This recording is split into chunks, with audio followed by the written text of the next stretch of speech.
provokativno vprašanje, o katerem sem razmišljal cel dan. Si imel kot nogometaš Olimpije, kdaj občutek, da je Olimpija privilegirana strani sodnikov? Pa čisto iskreno nisem imel.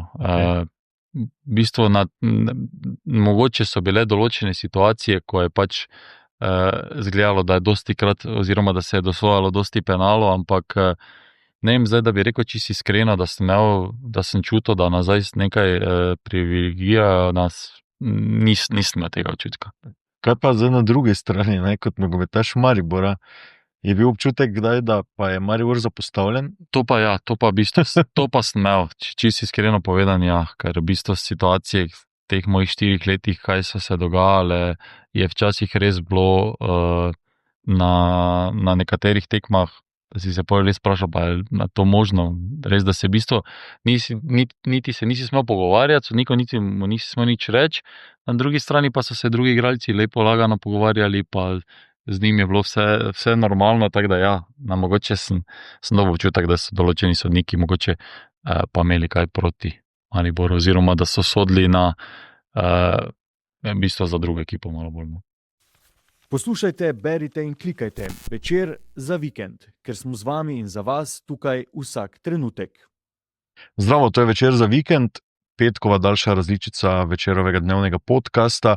Prejšnji teden sem Miha Dajčman, govoril o tem, da dovolj, pa veliko govorimo o nogometu, da je čas tudi za kakšne drugačne zgodbe, ampak ne moremo iz naše kože, ne morem sam iz svoje kože, tokrat bo osrednja tema seveda znova nogomet.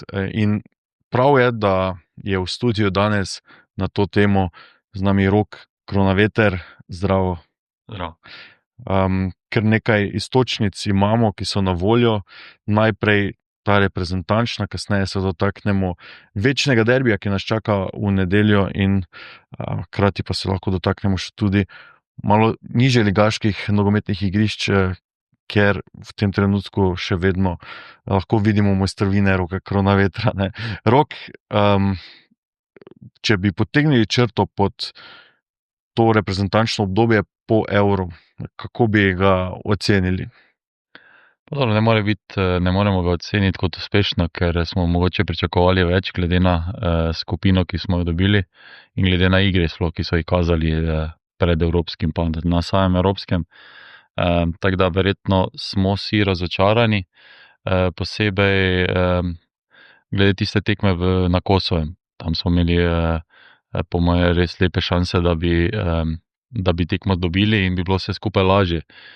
Po drugi strani pa ne moramo pričakovati, da se bomo uvrstili na vsako veliko tekmovanje, ki bo zdaj. Generacija ni slaba, ampak ja, jaz mislim, da te kvalifikacije lahko ocenimo kot neuspešne. Veliko se pogovarjamo v teh dneh o selektorski krivdi, o krivdi igralcev, o krivdi morda tudi nogometne zveze. Zakaj je neuspešna ta zadnja reprezentančna avantura, po krivdi koga? Težko je zdaj reči. Normalno, da po takih normalno trener prevzame neko odgovornost, ampak ne more biti pa vsa krivda na trenerju. Ker v bistvu trener pripravi ekipo, naredi vse, da bo izgledali tako morajo, na koncu pa so igralci tisti, ki igrajo. Vemo, kak je pri naših reprezentantih, da dosti jih v klubih redno ne igra, in težko je pol pričakovati, da bojo tudi v reprezentanci zdaj pa na nekem vrhunskem nivoju. Tako da mislim, da je vse skupaj je nekako krivo, da nam verjetno zdaj ni uspelo, mogoče tudi nekatere določene poškodbe. Je pa res, da je mene osebno malo presenetilo, da smo tekmo, ki bi jo morali dobiti, igrali v bistvu s 5 zadaj. Tako da mogoče z nekega taktičnega vidika je mene osebno to presenetilo. Zdaj glede neke krivde je težko reči, bojo pa ti ljudje, ko so na zvezi mogli zdaj v bistvu se sesti pa pogledati oziroma analizirati se skupaj, kaj narediti v prihodnje, ker tako sem rekel, v teh kvalifikacijah nismo izgledali najboljše. se še spomnite euforije izpred leta in pol. Skozi kariero ste dali marsikaj skozi, ne? Ampak ta slika reprezentance, 1 leto in pol nazaj, 25,000 Slovencev v Nemčiji, zdaj pa Stožice, kjer je pol gledalcev, ne? Pa v bistvu tudi javnost nekako nezadovoljna s tem, kako reprezentanca izgleda, kako je vodena. Je to nek najboljši primer tega, kaj se lahko v nogometu v res kratkem obdobju zgodi? Pa ja, mislim, da to euforije bomo težko kar tako hitro pozabili, ker po res nekem dolgem času smo se takrat spet uvrstili na to evropsko prvenstvo. Mogoče so zdaj pričakovali, da bo to šlo vse gladko dalje, ampak v nogometu je pač vsak nov dan je novo dokazovanje in je pa res, da smo Slovenci taki, da ko pa nekaj ne štima, pa udarimo takoj po svojih, vse naenkrat narobe. Tako da ja, glede tega, mogoče si moramo vzeti po drugih reprezentancah, ki vseeno branijo nekako svoje igralce oziroma svojo reprezentanco. Ni vse tako slabo, kot mogoče mi nekateri prikazujejo. Je pa res, da zdaj, ali se bo treba nekaj zamenjati, ali bo igralci mogli dati več, to je pa pač v bistvu nekaj, kar bojo mogli pogruntati znotraj same reprezentance, ampak jaz vseeno mislim, da kvaliteto imamo, da bi mogoče lahko bili na drugem mestu v tej skupini. Kako dobro poznate Matjaža Keka? Pa v bistvu ga jaz osebno dobro ne poznam, ker v bistvu v karieri nisem imel priložnost sodelovati z njim, ampak o njegovih trenerskih kvalitetah ne rabimo govoriti, ker je popeljal reprezentanco na 2 tekmovanja in tudi z Rijeko je dosegel velike uspehe, tako da o njemu najboljše mnenje moje osebno, ga pa ne poznam, tako da bi kaj težko o njemu druga povedal. Kaj pa zdaj kot opazovalec nogometnega dogajanja tudi, ne? Kako vi gledate na njegove medijske nastope? Zdaj, po mojem mnenju, deluje v teh dneh precej užaljen, igra neko vlogo žrtve v tem primeru, hkrati poudarja, da se zaveda svoje odgovornosti.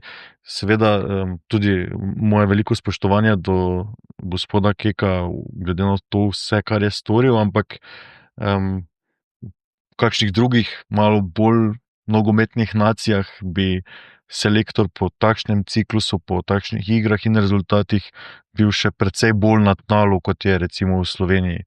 Kako vi gledate na to, te njegove nastope?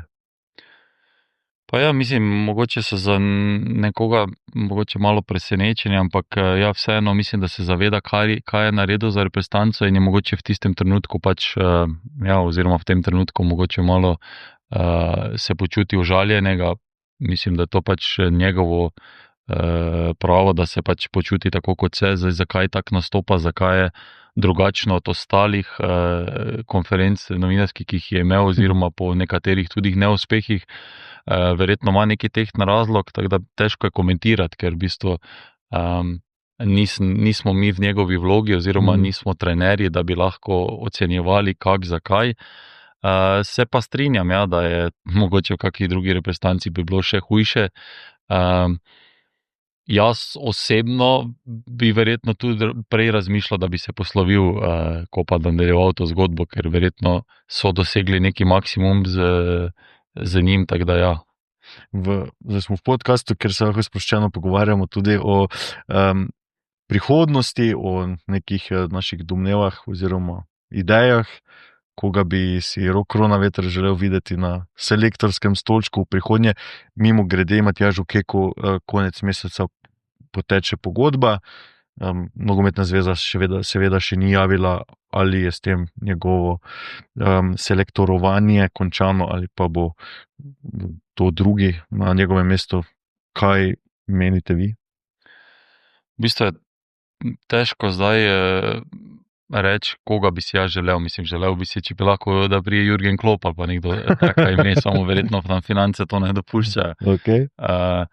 Drugače pa ja, mislim, da nekaj kandidatov je pa res, da bomo težko najdli nekoga, ki ima toliko izkušenj, kot jih ima Matjaž Kek, to je ena stvar. Po drugi strani pač je čas, da damo nekomu drugemu priložnost. Ne vem, po moje se najdejo se najdejo kandidati, ki so sigurno primerni. Zdaj, koga bi dal jaz osebno, težko vprašanje. Mogoče gremo skozi to listo teh potencialnih kandidatov, o katerih se veliko govori. Čisto na kratko, recimo, omenja se ves čas vrnitev Zlatka Zahoviča na nogometno sceno. Nekako je jasno, da z to strukturo nogometne zveze nima nekega tesnega stika ali pa ga sploh nima. Bi bil potencialni kandidat za mesto selektorja, vseeno trenersko licenco ima, ni pa bil v trenerskem poslu, neposredno. Ja, mislim, težko je reči, kako bi se on odnesel kot trener, za drugo funkcijo.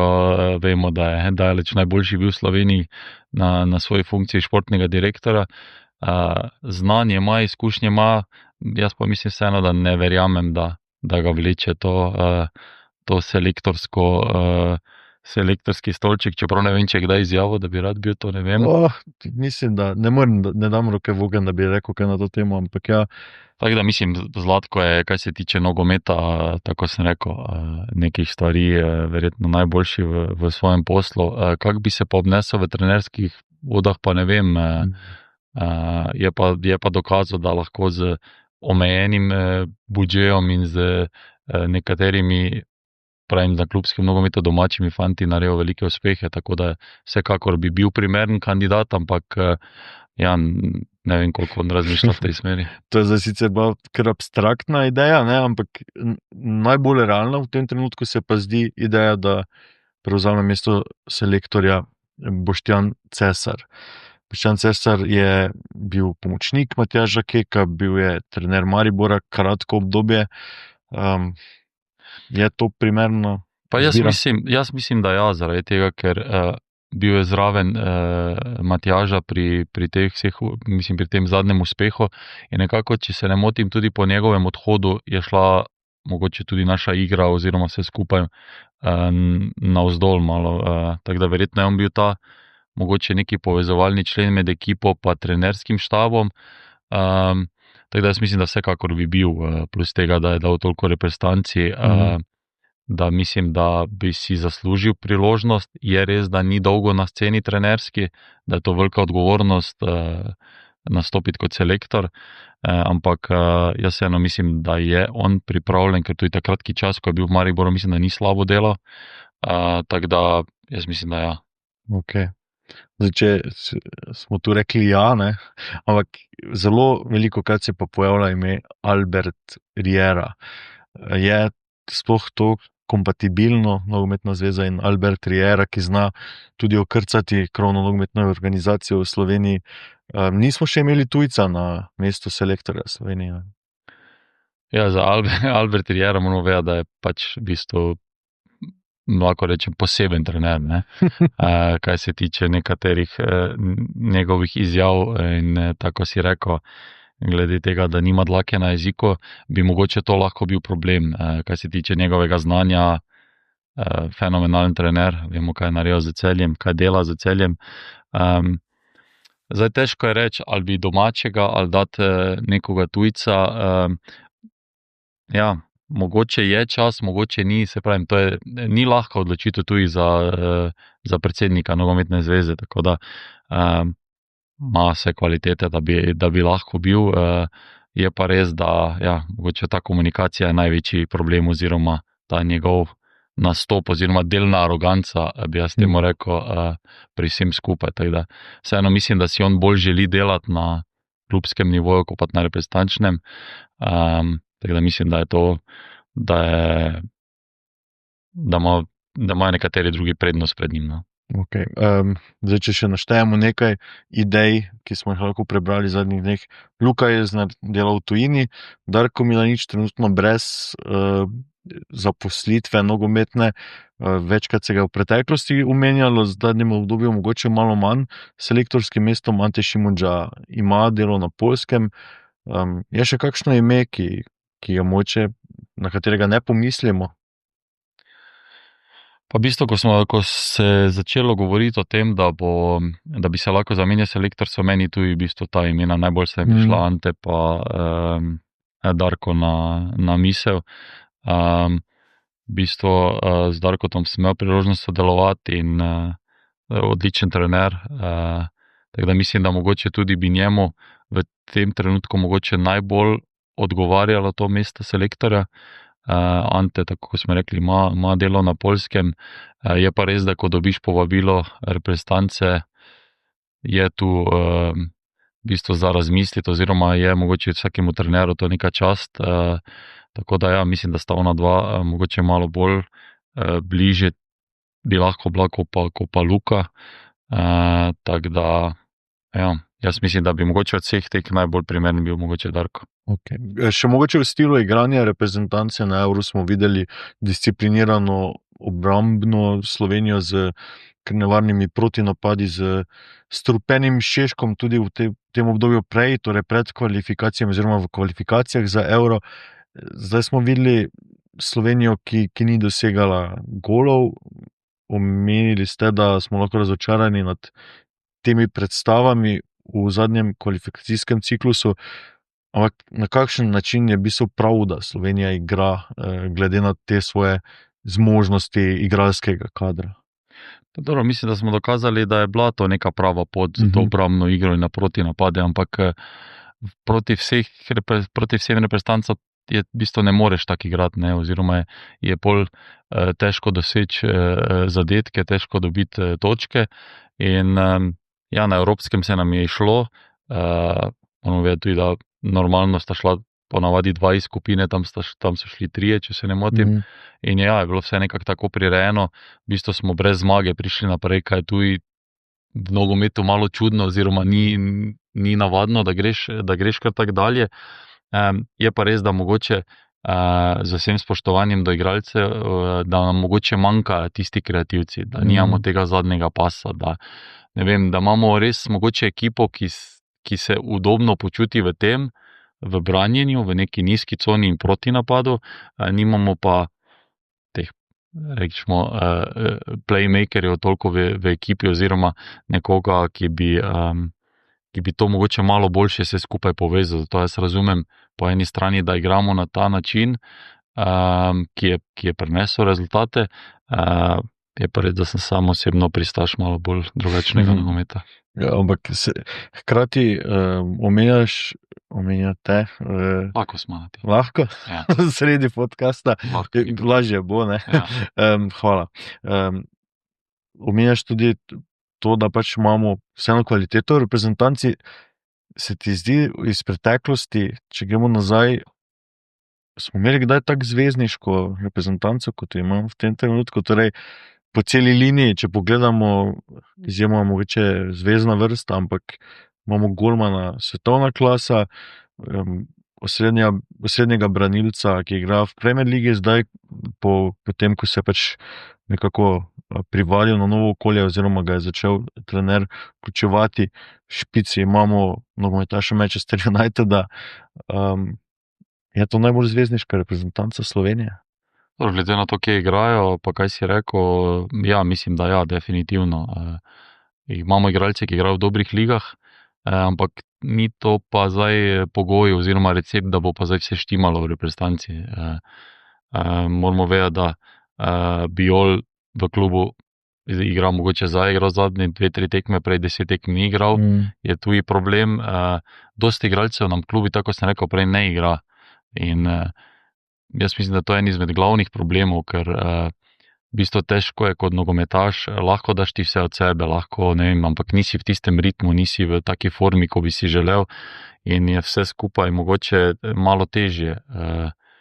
Tako da zvezdniško ekipo imamo, ampak nismo na igrišču, nisem začutil v teh kvalifikacijah te energije oziroma mogoče te borbenosti, ko je bila na evropskem in pa pač prejšnji kvalifikaciji. Še enega reprezentančnega dela oziroma dela nogometne zveze bi bilo prav dotakniti. Imeli smo U21 reprezentanco, prejšnja generacija, ki je prvič prišla skozi kvalifikacije na veliko tekmovanje, zdaj se tam pojavljajo slabši rezultati. Je lahko to nek znak za skrb ali pač je mogoče normalno, da v Sloveniji ne moramo pričakovati, da se bodo v teh mlajših selekcijah v bistvu ves čas dogajali dobri rezultati reprezentanc. Mislim, ja, tudi oni so zamenjali selektora, mlada reprezentanca. Jaz mislim, da vseeno, da imamo zadaj igralce, ki prihajajo, da so dobri, da imamo potencial, da so potencial za A reprezentanco. Je pa res, da težko v bistvu pariramo nekaterim boljšim reprezentancam, ker se res more dosti stvari poklopiti, da dobiš dobro generacijo.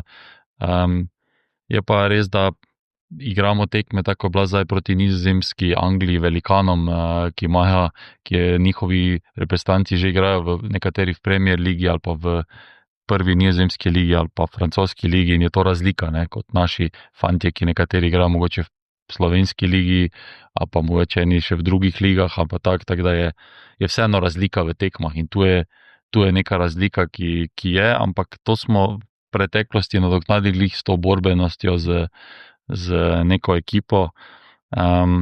Je pa res, da prije s polnim paci, tako da težko je pričakovati, da bomo pa vsako leto se nekam uvrstili. Zdaj že imamo nekaj časa v Sloveniji pravilo U21 igralca, torej da mora začeti tekme nogometaš, ki je kandidat za mlado reprezentanco Slovenije.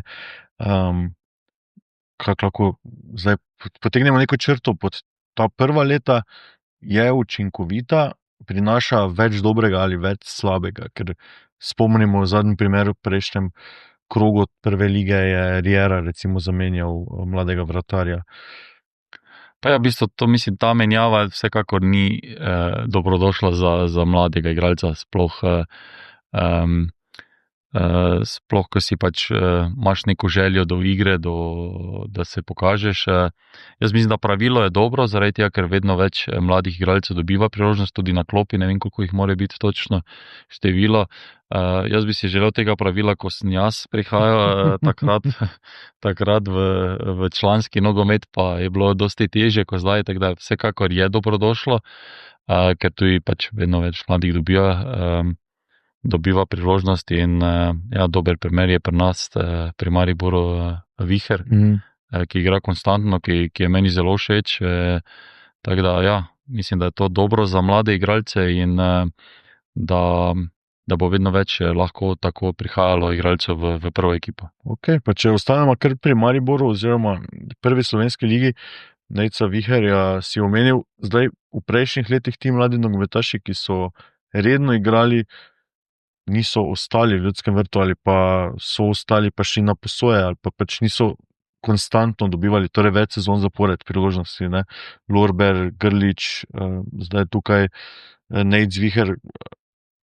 Zakaj je ta problem pri Mariboru, ne? Spomnimo se mogoče zadnjih tvojih sezon, ko se je na silo morda v nekih trenutkih vključevalo kakšnega mladega nogometaša, pa potem trpel rezultat.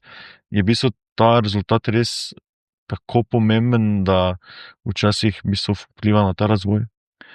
V bistvu je tako, da glede pomembni rezultat zaradi, po mojem, financ, ker v bistvu ti je, da si prvi na koncu, ti je pač Evropa prinaša določeno finančno injekcijo, ki je v bistvu zdaj ni potrebna zaradi turškega kapitala in mogoče je to vse skupaj lažje. Prej je pač, vemo, da tu igralec, ki je odigral pol sezone, sezono dobro, se ga je takoj prodalo, ne?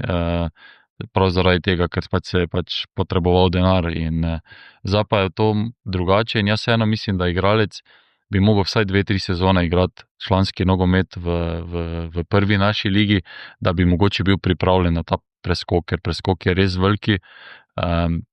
Ni naša liga slaba, ampak vseeno če si kvalitetno oziroma če pokažeš določeno kvaliteto, pa se prodaš drugam, je preskok veliki in redki so poligralci, ki lahko ta preskok prenesejo takoj oziroma da tudi v drugem klubu igrajo podobno kot pri nas. Tako da jaz mislim, da vseeno je fajn, da fantje vsaj eno pa dve, tako sem rekel, sezoni odigrajo tu pa pol na tuje. Ja, je pa dostikrat v klubih, tako sem rekel, Finance so problem v določenih klubih in če v bistvu igralca moraš prodati, ga včasih prodaš prehitro.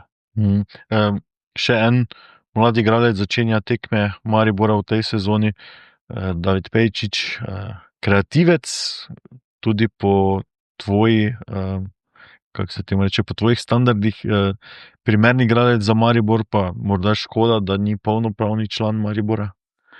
Pa ja, mislim, da se je pokazal kot za zdaj kot dobra naložba oziroma neka okrepitev. Normalno, da bi si vsak želel, da bi bil naš član, da ga lahko tudi da pol stržiš nekaj od njega oziroma da ga dalje lahko prodaš. Zdaj kreativec, ima določeno kreativnost, ni pa klasični kreativec po nekih mojih standardih, neka desetka, ki so včasih bile tukaj. Je pa mi všeč njegova energija, v bistvu da vse od sebe, je res, da je tudi doživel tujino, da je član Udineze, če se ne motim. Tako da ima neke izkušnje iz tega in vedno več priložnosti dobiva in mislim, da je dobro izkorišča. Mislim pa, da bo še boljši, ko bo oddelal priprave z ekipo in pol spomladanski del. Mislim, da bomo vse skupaj še lažje. Super. Pričakovanje derbija smo. Maribor prihaja na ta derbi z 9 točkami zaostanka za Celjani, Olimpija daleč zadaj. Če se osredotočimo na Maribor, je v bistvu ta razlika do Celja še majhna, glede na vse, kar se je v tej sezoni že dogajalo v Ljudskem vrtu? Jaz mislim, da je. Realno bi lahko bila manjša zaradi nekaterih stvari, tako zdaj gol v zadnji minuti, ko dobimo. Marsikaj se je dogajalo, razlika je ulovljiva. Mislim pa, da vseeno, da prihaja v dobrem trenutku derbi za Maribor. Ne glede na ta kiks zadnjo kolo, so vseeno, mislim, da zadnje 2-3 tekme vseeno odigrali malo boljše in jaz vsekakor pričakujem zmago Maribora.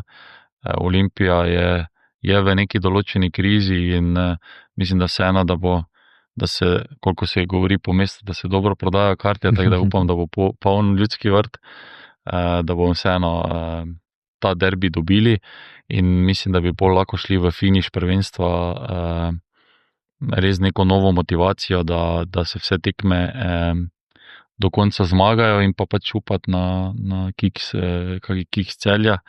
Celje še vseeno ima Evropo in jaz mislim, da z neko to zmago in ki jo pač jaz osebno pričakujem, da bi Maribor lahko naredil en dober korak, da se približa Celju.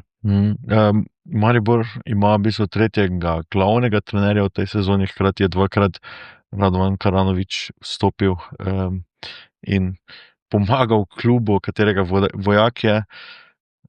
Kak si ti gledal na vso to dogajanje v Ljudskem vrtu? Si se spomnil kakšnih olimpijnih časov? Nisem hotel reči, to je bilo podobno oziroma skoraj isto, ko se je pri nas dogajalo. Mislim, nismo bili navajeni od Maribora, da se trenerji menjajo tako hitro. Je res, da ni šlo, ne? Jaz vseeno mislim, da bi trenerji vsekakor mogli dobiti več priložnosti. Je pa res, da je Maribor takšen klub, da ko ne gre, je pač normalno, je najlažje odsekati trenera. Mislim, da vseeno, da ekipa, ki je v Ljudskem vrtu, da ni tako slaba. Jaz samo upam, da bo nekdo znal to zložiti skupaj, ker kvaliteto določeno imamo, da bi se lahko mogoče borili za ta višja mesta. Mislim pa, da vseeno se bo mogli igralci mogoče zavedati oziroma kaj pomeni Maribor, da mogoče še nekaj več, ker publiko, tako ko je v Mariboru, ni nikjer v Sloveniji, vse še eno stojijo za klubom, vidimo, da se na tekme prihajajo gledalci, tako da mislim, da bojo mogli malo dati na gas po domače. Ampak misliš, da je težko nekemu nogometašu, ki je zdaj, jih je kar nekaj, ki pač prihajajo iz tujine in da imajo tukaj pomembno vlogo, kako bi se razumeti Maribor, pomen Maribora, velikost kluba, kdo mora narediti ta korak, da jim to razloži, to trenerstvo, to domači soigravci? V bistvu je tako, da je bila to prej neki del, mogoče, ne vem, športnega direktora, trenerov, ki so pač bili domačini, zdaj pa je to vse skupaj drugače, ne, se vemo, lastniki so tudi tujci, trener ni domačin, ni dosti domačih igralcev in je to malo težje se skupaj njim predstaviti oziroma dati pomen, kaj pomeni Maribor. Tako da ja, ni to enostavna naloga, jaz vseeno mislim, da bi mogel biti v klubu en domačin v nekem vodstvenem smislu, da bi nekatere stvari lahko lažje pojasnil oziroma ja, povedal tem igralcem, kaj pomeni biti igralec Maribora. Samo nekaj domačinov še vedno je v klubu, ne? Sej niso odšli, ne? Vprašanje, vprašanje, koliko imajo sploh oni lahko vpliva na to, tako da ja, situacija ni enostavna, ko pač imaš tujca, da ti v bistvu kot predsednika, vprašanje tudi, koliko se oni zavedajo, kaj pomeni Maribor. Feđa Dudić zelo odmevne izjave ima, zelo je energičen na svoji poziciji. Kako se ti zdi? Mislim, da je to dobrodošlo, da ima trener določeno energijo, ker mogoče lahko še nekoga za sabo potegne s to njegovo energijo, tako da jaz mislim, da vseeno on se zaveda, kaj je Maribor, ker vseeno je Maribor na Balkanu več kot dobro znan klub, tako da jaz mislim, da je njegova energija dobrodošla, upam samo, da bo to energijo znal prenesti tudi na igralce in da bojo pač, tako sem rekel, predali malo več, ker mislim, da so tega vseeno sposobni. Okay. Koliko spremljaš Olimpijo? V bistvu spremljam, da pogledam kako tekmo, ampak roko na srce malo spremljam nasploh slovensko ligo. Pogledam tekme Maribora, če se da, je pa res, da toliko nekih drugih obveznosti, da v bistvu včasih enostavno ne uspem, spremljam pa rezultate. Ker vseeno se mi zdi, da Olimpija zdaj v tem obdobju, ko tudi v Mariboru manj vemo o klubu, tudi tam so menjavali trenerje, igralci so se, neki nosilci igre so v prejšnji sezoni odšli, zgodila se je rezultatska kriza. Včasih pa je ravno zaradi takšnih obdobij bila Olimpija najbolj nevarna za Maribor. Je kaj straha pred tem derbijem, zdaj, ker ves čas govoriš v prvi osebi, ne, o Mariboru, te lahko vprašam kot v bistvu navijača Maribora, ne? Ja, mislim, strah je vedno, ker derbi je posebna tekma, ne. Zdaj, tudi če si v slabi formi, je derbi, bojo oni normalno prišli napaljeni, bojo dali 200%, tako se vsaki derbi igra. Neki določen strah je, ampak vseeno nekako mislim, da v tej sezoni se v bistvu oni še kar lovijo, no, v bistvu tudi tega, ta pristop tega trenerja njihovega mi najbolj ni všeč, tako da ja, imajo določene težave, tudi igralski kader ni najkvalitetnejši, no, in mislim, da imajo določene težave, tako da bi za mene bilo veliko presenečenje, če Maribor te tekme ne bi dobil. Se zdi Celje v tem trenutku nedosegljiv vsem ostalim v prvi ligi? Glede na to, kako igrajo trenutno, mislim, da ja, da bo jih težko bilo kdo dobil. Imajo kvaliteto, imajo dobrega trenerja, jaz mislim, da mogoče, če se trener zamenja, imajo druge ekipe nekatere določene šanse, je pa res, da je prvenstvo dolgo, ne. Da tudi oni bojo verjetno imeli kakšne težave s kartoni, s poškodbami, je pa res, da imajo kar dolgo klop, da lahko menjajo, so pa vseeno prvi kandidat za naslov. Ja, nedeljo na derbi? Ja, definitivno. Kaj ti pomeni recimo derbi zdaj, ko ga več ne igraš, je to tekma, ki jo moraš nujno obiskati, vzameš zraven družino, kaj ti pomeni derbi zdaj? Pa mislim, rad ga grem pogledat, zdaj pomeni mi, mislim, je neka tekma, spomniš se mogoče nekih trenutkov, ko si ti igral derbije, grem pa rad z družino, z otroci, da gremo na tekmo, s prijatelji se podružimo, spijemo pivo, zdaj lahko prej bilo to težje, tako da je fajn iti na derbi, fajn iti mogoče malo prej v mesto, da vidiš ta utrip, kaj se dogaja, tako da je fajn iti, so lepe tekme za pogledat, tako da večinoma, ko grem na tekmo, grem na derbi, druge tekme manj obiščem, ker to je sin, ko igra, se dostikrat Prekriva. tekme prekrivajo, tako da če pa se le da, pa derbi grem vedno pogledat. Najlepši spomin na derbi? Pa zmage na derbijah so najlepši spomini, tako da. Na obeh straneh. Pa ja, mislim, se za vsak klub, ko si igral, si dal maksimum, tako da ja, zmage. Preden smo začeli snemati, sem ti omenil, ne, da v bistvu kar nekaj klubov, v katerih si igral, je v določenih težavah. Drava, Rudar, zdaj Maribor in Olimpija, pač finančno stabilna, ampak rezultatske krize. Si razmišljal kaj o tem? Pa je dosti krat se s prijatelji tudi zabavamo, smo rekli, vsaki klub, ko si šel, je propadel pol, tako da ja, nekako je škoda teh klubov, ker vseeno imajo določeno ime, so imeli v prvi ligi in ja, imajo določene težave, da mislim, da Drava se je čisto razpustila prvo ekipo. Ja, tako. Tako da je škoda, ker spomnim se tega obdobja, ko sem jaz igral pri Dravi, smo imeli odlično ekipo takrat, tako da je nekega grenkega preokusa, ker vseeno 5 let biti pri enem klubu ni mala doba. Ja. Škoda je teh klubov, ker tu je nogometno mesto, tudi v Velenju je bilo mi tista pol leta, ko sem igral super, tako da škoda, da imajo težave, jaz pa upam vseeno, da se bojo pobrali, ni pa lepo vedeti, da klubi, v katerih si bil, da jim ne gre najboljše. Ena tema je vedno aktualna, ko je govora o prvi ligi, to so sodniki. Koliko se kaj s tem ukvarjaš, pogledaš pod prečko komentarje sodniške analize? V bistvu, ja, redko, ampak ko imam čas pogledam, zdaj to zadnjo sem pogledal in je bilo malo tako smešno za videti. Mislim, čisto realno v določenih situacijah mogoče sodniki malo preveč branijo sami sebe. Če si naredil napako, tu igralci jo delamo, pa si zato kaznovan, sodniki vemo, da nimajo teh kazni, mogoče ne bi bilo slabo, da če oni slabo odsodijo, da mogoče kako nižje ligaško tekmo pol grejo soditi. Tako da ja, včasih se mi zdi, da mogoče preveč sebe ščitijo, so pa tudi oni ljudje, tudi oni delajo napake, tako da bi včasih bilo enostavno, mogoče bi ljudje drugače razmišljali, da bi pač tudi oni priznali, ja, naredili smo napako.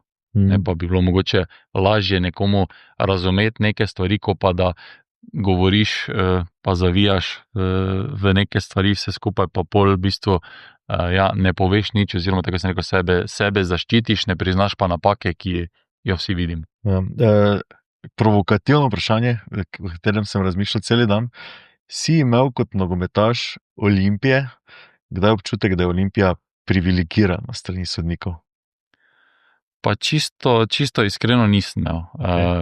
V bistvu mogoče so bile določene situacije, ko je pač izgledalo, da je dosti krat, oziroma da se je dosojalo dosti penalov, ampak ne vem zdaj, da bi rekel čisto iskreno, da sem čutil, da nazaj nekaj privilegirajo nas, nisem imel tega občutka.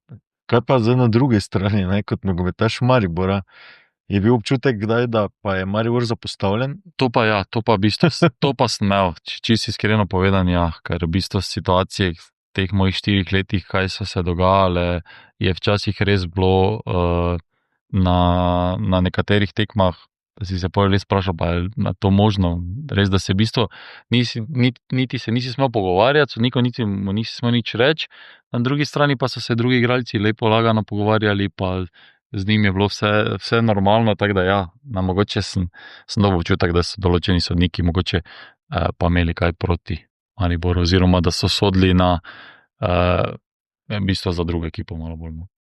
Kako to preseči, kako bi bil klub uspešnejši? Je to treba samo odmisliti, se proti temu kako boriti, ne vem, zdaj tako, ko razmišljamo? Dobro, zdaj boriti, ja, se zdaj, ko imamo to VAR tehnologijo, tako se vidi vse.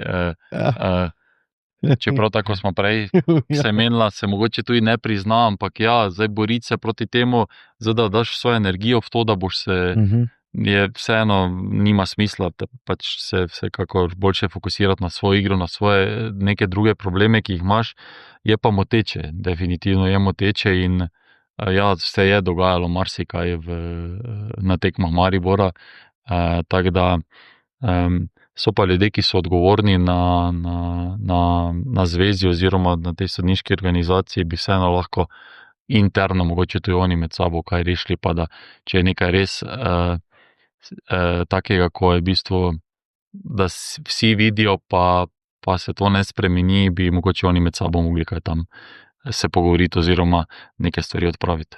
Okay. Gremo še na nižje ligaška igrišča. Preden smo začeli snemanje, smo ugotavljali, da Račam ne gre najbolje v pokalu. Upamo, da se je vmes kaj spremenilo. Prečekirajte na Večerovi spletni strani, ker tudi pokalna tekmovanja in nižje lige na Večeru spremljamo. Malečniku pa žal ni uspelo med 8 najboljših ekip v pokalu, ampak vseeno klub iz tvojega domačega kraja je vseeno zelo uspešen v tem tekmovanju, v tej sezoni bil. Ja, to je bil za Malečnik zgodovinski uspeh. Vseeno smo mislili, da mogoče lahko naredijo danes presenečenje. Malo bi bilo mogoče lažje, če bi igrali v Malečniku, ko je malo slabše igrišče. Tako da žal, ampak delajo dobro zgodbo. Prišli so daleč, tako sem rekel, zgodovinski uspeh. Škoda, da jim ni uspelo. Zdaj, Rače so izgubljali 1-0, koliko sem na zadnje pogledal na rezultatih, ampak upam, da jim je uspelo oziroma da jim bo uspelo vrniti. Dobrodošle to za okoliške klube mariborske, da tudi oni delajo dobro, da se vidi nek napredek. Tako da upam, da drugo leto pol med 8 Malečnik. Je to problem mariborskega nogometa, da v bistvu ob NK Mariboru ni močnega kluba? Ti si odraščal na Železničarju, to je bil takrat klub sicer ne več tako renomiran, kot je recimo v začetku 90-ih ali pa prej, ampak vseeno imel si pa priložnost se razviti tudi v članskem nogometu na visoki ravni. Ne? Ja, mislim, da takrat Železničar je bil idealna neka odskočna deska, oziroma mislim, da v tistem času je bil mogoče Maribor malo pred šolo Železničarja, ker mislim, da tudi na Taboru smo imeli dobre igralce, dobre trenerje in mi manjka, da bi mogoče na Taboru bila druga ekipa Maribora, da bi igrala drugo ligo, da te igralci, ki v bistvu tam ne dobivajo priložnost, bi lahko tu nekako dobivali minute in bi lahko bilo to malo lažje. Tudi igralci, ki so dobri na Železničarju, da bi šli v Maribor, kot je to v preteklosti se že dogajalo. Tako da ja, pogrešam to neko sodelovanje, pa ne samo Železničar, se je ogromno drugih klubov okoliških, s katerimi mislim, da bi mogel Maribor boljše sodelovati. Tako da ja, škoda, da ni nekega drugoligaša v Mariboru, da bi lahko te igralci tudi mogoče dobivali minute, ker vsekakor samo trening ne zadostuje, vsak igralec rabi te minute. Marsikateri nogometaš, ki se v svojem procesu zaustavi takoj po mladincih, namesto da bi šel recimo drugo, tretjo ligo, ali pa dobro, tretjo recimo, ne gre, ampak se odpravi čez mejo igra zdaj ti, ampak v drugačnem pogledu seveda, ti bolj kot ne za dušo, nekateri grejo pa tja po finance, po nek dodaten zaslužek. Je škoda ravno v tem, da pač iščejo to priložnost čez mejo, hkrati pa jih izgublja slovenski nogometni prostor? Ja, marsikdo se odloči prehitro, da gre v Avstrijo. Mislim, če pogledamo, najboljši primer je Žan Vipotnik. On je po tem mladinskem nogometu prišel v prvo ekipo, pa je šel na posvojo v Gorico, pa se je vrnil, pa dela lepo kariero. Tako da on je najlepši primer, da včasih narediti korak nazaj ni slabo. Vem, da tudi jaz, ko sem prihajal v članski oziroma še malo prej, se priključil članom takrat v drugi pa v tretji ligi na Železničarju in mi je ogromno pomenilo 2-3 sezone igrati članskega nogometa. V bistvu s 15 leti igrati drugo ligo ni bilo slabo takrat. In ja, mislim, da igralci prehitro odhajajo.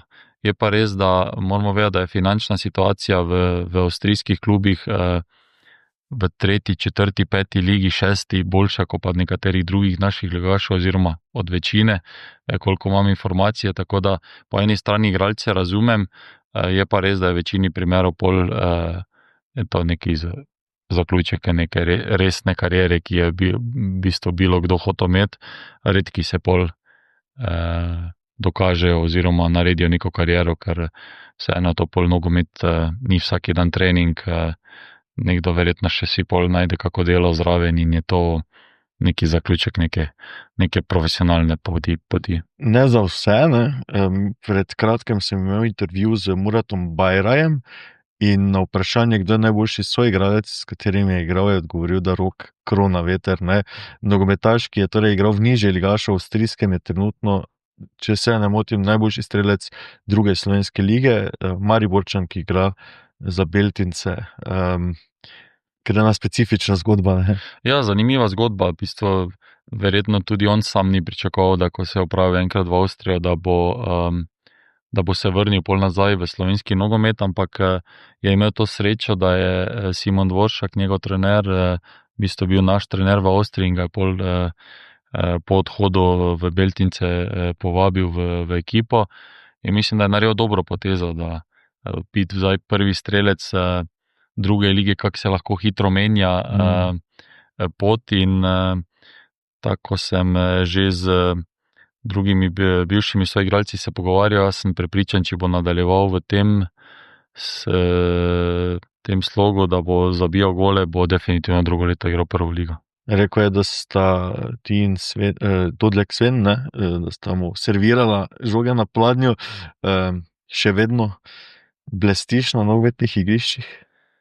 Dobro, zdaj blestim, trudim se, še vedno imam neko motivacijo, da igram ta nogomet, ki mi je ogromno dal v življenju. Tako da je res, da smo mu dosti asistenc dala, tako da mogoče ima nesreča, da še nisem zajaz v Beltincih. Tako da ja, še imam rad ta nogomet, še imam veselje do te igre, tako da želim pa Muratu v vsakem primeru vse najboljše, ker je dokazal, da se, tako smo se premenili s korakom nazaj, mogoče tudi da doseči še kaj in je v bistvu še mlad igralec, tako da ima še dosti stvari pred sabo in če bo nadaljeval, ga mogoče lahko čakajo še boljše stvari. Mogoče še o tem organizacijskem delu teh avstrijskih nižjih lig. O denarju bomo težko, ker slovenski manjši klubi težko konkurirajo avstrijskim. Kaj pa ostale stvari, kako je poskrbljeno za logistiko, za termine tekem, za ponudbo na tekmah? Jaz sem že bil na kakšni tej tekmi in v bistvu klubi kar nekaj financ potegnejo tudi s tem, ko se pripravijo na te tekme. Tudi kako je poskrbljeno recimo za vas, nogometaše, kako se počutiš deloma kot profesionalni nogometaš v takšnem klubu, ali si dres neseš domov, ga doma operete sami, kot ne vem, recimo v mlajših selekcijah. To ne, mislim, kaj se tiče organizacije, vse na, bom rekel, kar na visokem nivoju, no. Kar se tiče gostovanj, je v bistvu vse urejeno. Tudi tako si rekel, sam ponudba na stadionu je dobra. Moramo vedeti, da v tej ligi, ko jaz igram, je povprečno med 300 pa 400 ljudi, kar tudi z kartami nekaj nanese, z pijačo, z hrano, tako da mislim, da si dosti budžeta si klubi narejo že s tem, z samimi tekmami, ker to v bistvu je za njih nek praznik, oziroma pridejo na tekmo, tekme se igrajo v petek ob 7 zvečer in je to nekako idealen termin, da lepo v petek se oddela služba, pa se pol večer prije na tekmo podružiti s prijatelji. Tako da dosti sredstev črpajo že iz tega naslova. Plus tega, da je pač ogromno nekih ljudi pripravljeno pomagati klubov, sponzorov, tako da, kar se tiče financ, je to zelo, mislim, da je boljše urejeno kot v Sloveniji, tako da ni čudno, da pol vedno več igralcev se odloča za igranje v teh ligah, ker tako sem rekel, da žalostno je, da lahko nekdo v nižjih ligah avstrijskih zasluži več, kot pa mogoče nekdo v drugi ligi, ki ima mogoče celo profesionalno pogodbo ali pa polprofesionalno, ne vem, če to gre. Mislim, da tako so SP, ne, ampak hkrati, ko daš vse, uplačaš vse prispevke, si hitro v buli v bistvu lahko. Ne, ampak vseeno je druga liga, je neka odskočna deska in mogoče igralci ne smejo razmišljati samo o denarju pri 20 letih, zdaj pa jaz mogo ne vem koliko zaslužiti, ker pač v bistvu to, če boš nekaj dosegel, oziroma tako zdaj Murat dosega zadetke, bo lahko prišla neka ponudba, ki bo šla neki denar bolj zaslužena. Preden zaključimo še, dokdaj še? Ni to klasično vprašanje zadnjih 2-3 let, ne? Pa ja, v bistvu non-stop. To vprašanje dobijam non-stop, ne samo od kolegov, me sprašujejo, dokdaj, pa sem rekel, dokler mi bo. Zdaj, če bo do 50, bo do 50, če bo do 45, do 45. Imam pa vseeno željo še, da bi še nekaj let igral, ker rad grem na trening, rad se podružim z kolegi, soigralci, tako da jaz bi rekel vsaj nekaj let. No, super. Za konec, res čisti konec, še napoved rezultata na derbiju. Kakšen derbi bomo videli v Ljudskem vrtu v nedeljo? Jaz mislim, da bomo, glede na to, v kakšnem stanju sta ekipi, mislim, da ne bomo videli odprtega derbija, tako da jaz bi rekel 1-0 za Maribor. Dobro. Čeprav Fedža Dudič, ko bo slišal, da ne bo odprt derbi, ne, to bo kar zdaj rokavica za trenerja Maribora. Ne. Ampak dobro, 1-0 podpišemo. Rok Kronaveter, najlepša hvala za čas, zdravja želim in čim več golov in asistenc v klubu, za katere boš oziroma igraš. To je bil Večer za vikend. Na podcast se lahko naročite na YouTubeu, na Apple Podcasts, na Spotifyju.